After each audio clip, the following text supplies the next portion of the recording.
Hi friends, welcome to my channel. ఇక బంటిని విజయాంబిక, దీపక్, జీవన్ ముగ్గురు కూడా ప్లాన్ ప్రకారం ఎత్తుకెళ్ళి తన గోళ్ళు వెంట్రుకలు సేకరించి డిఎన్ఏ రిపోర్ట్స్ కోసం కారులో నుంచి బయటకు విసిరి పడేయటం, రూప బంటి అని చెప్పి ఏడవటం. అప్పుడే ఇక స్కూల్కి వెళ్ళిన రాజుకి ఇక బంటి కనిపించకపోవడంతో చాలా కంగారు పడిపోతూ ఉంటాడు. ఇక రూప బాబుని హాస్పిటల్లో అడ్మిట్ చేస్తుంది. హాస్పిటల్లో అడ్మిట్ చేసిన తర్వాత రాజుకి ఫోన్ చేసి చెప్తారు ఇక బంటి చావు బ్రతుకుల మధ్య ఉన్నాడని. హాస్పిటల్కి పరిగెత్తుకొచ్చిన రాజు రూపే తన కొడుకు బంటి ప్రాణాలను తీయాలనుకుందని రాజు తప్పుగా అపార్థం చేసుకోబోతున్నాడా రూపని. నీ కొడుకు ప్రాణాలని నువ్వే తీయాలనుకున్నావు. వాడు ఎవరో కాదు, నీ రక్తం పంచుకు పుట్టిన బిడ్డ. ఆ రోజు ఎవరైతే ఆ బిడ్డని కాదనుకున్నారో వాడిని అందరికంటే మంచిగా పెంచి వాడిని ప్రయోజకుని చేసి నీకు దూరంగా ఉంచాలని అనుకున్నాను. కానీ అది జరగలేదు. మళ్ళీ నువ్వు వెంటాడుతూ వచ్చి నా కొడుకు ప్రాణాలను తీస్తావని అస్సలు ఊహించలేదని చెప్పి రూపని చాలా తప్పుగా అపార్థం చేసుకుంటాడు రాజు. రూప చాలా బాధపడుతూ ఉంటుంది. హాస్పిటల్కి వచ్చిన ముత్యాలు, అలాగే విరూపాక్షి, మల్లేషు, వరాలు, ధనాలు, అప్పలనాయుడు అందరూ కూడా బెడ్డుపై అలా పడుకొని ఉన్న బంటిని చూసి చాలా బాధపడుతూ ఉంటారు.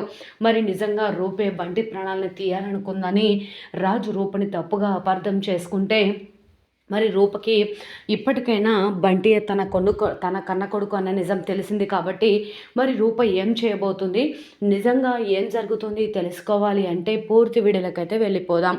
పూర్తి వీడియోని చూసే ముందు మొదటిసారిగా నా ఛానల్ని చూస్తున్నట్లయితే ఇప్పుడే సబ్స్క్రైబ్ చేసి పక్కనే ఉన్న గంట సింబల్ని కూడా యాక్టివేట్ చేసుకోండి. అలా చేయడం వల్ల నేను పెట్టే ప్రతి ఒక్క వీడియో అప్డేట్ అనేది మీ వరకు ఈజీగా వచ్చేస్తుంది. ఇక లేట్ చేయకుండా పూర్తి వీడియోలోకైతే వెళ్ళిపోదాం. ఇక విజయాంబిక, అలాగే దీపక్, జీవన్ ముగ్గురు కూడా అసలు రాజు ఇంటి దగ్గరికి వచ్చి పరిస్థితులంతా కూడా చూస్తూ ఉంటారు. బంటి ఇక ఉయ్యాల ఊగుతూ బొమ్మలు వేసుకుంటూ ఉంటే విరూపాక్షి వచ్చి ముద్దుగా చూస్తూ ఉంటుంది బంటిని. బంటి ఇక అమ్మగారు మిమ్మల్ని ఒకటి అడగొచ్చా అని అంటూ ఉంటే మళ్ళీ కూడా ఫ్రెండ్ నిన్ను ఒకటి అడగొచ్చా అని అడుగుతూ ఉంటాడు బంటి విరూపాక్షిని.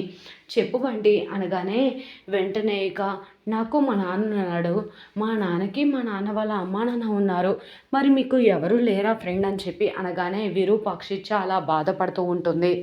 వెంటనే ఇక ముత్యాలు ఇదిగో బంటి పాలు తీసుకో, తాగు, తర్వాత రాసుకుందు, కానీ అమ్మగారికి ఎవరు లేరని ఎందుకు అంటున్నావు, మనందరం ఉన్నాం కదా అని అంటూ ఉంటే అప్పుడే ఇక అప్పలనాయుడు కూడా వస్తాడు. అప్పలనాయుడిని చూస్తూ ఉంటే వెంటనే ఏ విధంగా అంటూ ఉంటుంది ముత్యాలు, ఏంటయ్యా ఇంత తొందరగా వచ్చేసావు అనగానే ఈరోజు గిరాకీ ఏమీ లేదే ముత్యాలు, అందుకే తొందరగా వచ్చేసాను, నాకు కొంచెం తలనొప్పిగా ఉంది, కొంచెం టీ ఇవ్వు అనగానే సమయానికి వచ్చావయ్యా, ఇదిగో టీ తాగు అనగానే వెంటనే అప్పలనాయుడు టీ తాగుతూ ఉంటాడు. బంటి దగ్గరికి వచ్చి ఏం చేస్తున్నాను ఆయన అనగానే బొమ్మలు వేస్తున్నాను తాత అని అంటూ ఉంటే ఎవరి బొమ్మ అని అడుగుతూ ఉంటాడు.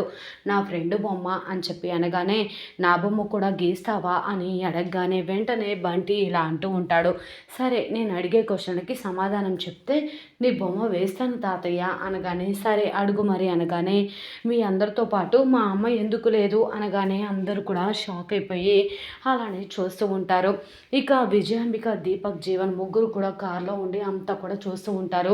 నువ్వు చెప్పింది నిజమే అనిపిస్తుంది జీవన్, వాడు రాజు కొడుకే అనుకుంటా, అందుకే రాజుని నాన్న అని పిలుస్తున్నారు, ముత్యాలని నానమ్మ అని, అప్పలనాయుడిని తాతయ్య అని పిలుస్తున్నాడు అనగానే నేను చెప్పాను కదా విజయాంబిక గారు అని చెప్పి జీవన్ అనగానే ఏంటి మమ్మీ నువ్వు కూడా ఇప్పుడు మందారం బిడ్డ అంటే నా బిడ్డని ఇక రూపని మమ్మీ అని పిలుస్తున్నంత మాత్రాన రూప మమ్మీ అయిపోతుందా, అలాగే రాజుని నాన్న అని పిలిచినంత మాత్రాన వాడు రాజు కొడుకు అయిపోతాడా అని అడుగుతూ ఉంటే నువ్వు చెప్పింది కూడా కరెక్టే దీపక్, కానీ వీడు ఎవర్రా అని ఆలోచిస్తూ ఉంటే అదే అర్థం కావట్లేదు మమ్మీ, కొంప తీసి వాడు ఆ రోజు మనం రౌడీలతో చంపించిన బాబు కాదు కదా, రూపకుడు కాదు కదా అనగానే ఒకసారి ఎందుకైనా మంచిది వాళ్ళకి ఫోన్ చేసి క్లారిటీగా కనుక్కోనగానే వాళ్ళకి ఫోన్ చేస్తాడు దీపక్. వాళ్ళు ఫోన్ లిఫ్ట్ చేయరు, ఫోన్ కలవట్లేదు మమ్మీ అని చెప్పేసి దీపక్ అంటూ ఉంటాడు.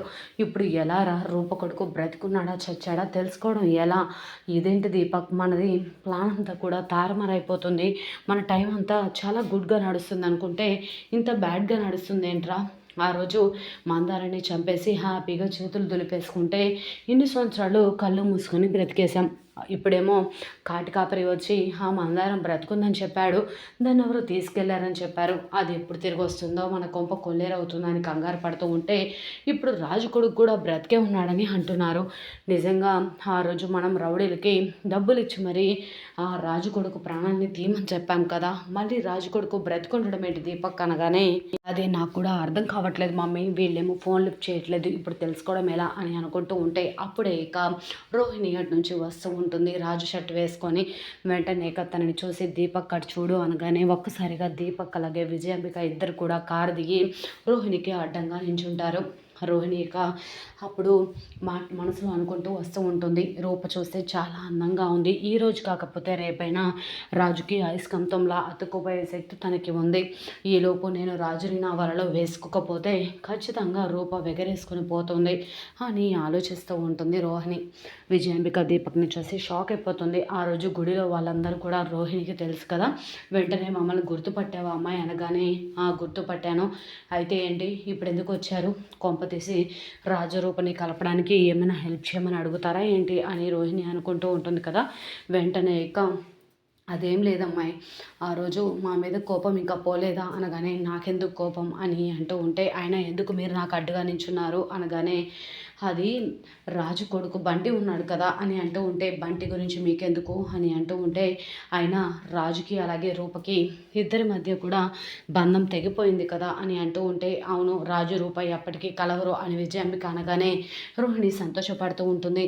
నిజంగానా మీరు చెప్పేది అనగానే అవునమ్మాయి మేము చెప్పేది నిజమే, ఆ రోజు నిజంగా రాజు రూప ఇద్దరు కూడా మాట్లాడుకునే వాళ్ళైతే గుడిలో ఇక రూపకి సపోర్ట్ చేస్తూనే నిన్నెందుకు కొడతాడు, నీ మీద బాధ్యత వహించాడు కాబట్టి రూపని వద్దనుకున్నాడు కాబట్టి రూపతో ఒక్క మాట కూడా మాట్లాడకుండా నిన్ను కొట్టగలిగాడు అంటే రూప కంటే నువ్వంటేనే ఇష్టమని అర్థమైంది కదా అనగానే ఏది ఏమైనా సరే రూపని రాజుకి దగ్గర చేయకుండా చూడాలి అని చెప్పి రోహిణి అనుకుంటూ ఉంటుంది కదా. బంటి గురించి అడుగుతూ ఉంటే బంటి రాజు కన్న కొడుకు అని చెప్పి అక్కడి నుంచి వెళ్ళిపోతుంది రోహిణి.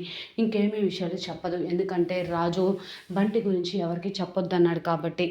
ఈలోపు ఇక స్కూల్లో బాబుకి అన్నం తినిపించడం, రూప ఇక దీపక్ తీసుకొని పక్కకి వెళ్ళడం హ్యాండ్ వాష్ చేయించడానికి. ఈలోపు బంటిని దీపక్ అలాగే విజయాంబిక జీవన్ ముగ్గురు కూడా వచ్చి ఎత్తుకెళ్ళడం. కారులో ఇక రాజు రూప ఇద్దరికి కూడా పుట్టిన బిడ్డ కాదా తెలుసుకోవడానికి DNA పరీక్షలు చేయించాలని చెప్పి బాబు చేతికి గోర్లు అలాగే హెయిర్ రెండు సేకరించి వెంటనే కాళ్ళ నుంచి బాబుని విసిరేయడం. రూప ఇక బంటి కోసం పరిగెత్తడం, బంటి బండి అని చెప్పడం, తనని హాస్పిటల్లో అడ్మిట్ చేయడం అంతా కూడా జరుగుతుంది. స్కూల్కి బంటిని తీసుకెళ్ళడానికి వచ్చిన రాజుకి బాబుకి యాక్సిడెంట్ అయిందని తెలియడంతో హాస్పిటల్కి హుటాహుట్టిన పరిగెత్తుకొని వెళ్తాడు. అక్కడ రూపని చూసి నా బిడ్డని చంపాలనుకుంది నువ్వే కదా అనగానే బంటి నీ కొడుకా అని అనగానే నా కొడుకు కాదు మన కొడుకు, నీ రక్తం పంచుకు పుట్టిన బిడ్డనే బంటి అని రాజు చెప్పడంతో రూప షాక్ అయిపోతుంది. మరి హాస్పిటల్కి పరిగెత్తుకొని వచ్చిన రాజు అలాగే మరి ముత్యాలు అప్పలనాయుడు అందరూ కూడా రూపే బంటిని చంపాలనుకుందని తప్పుగా అపార్థం చేసుకోబోతున్నారా?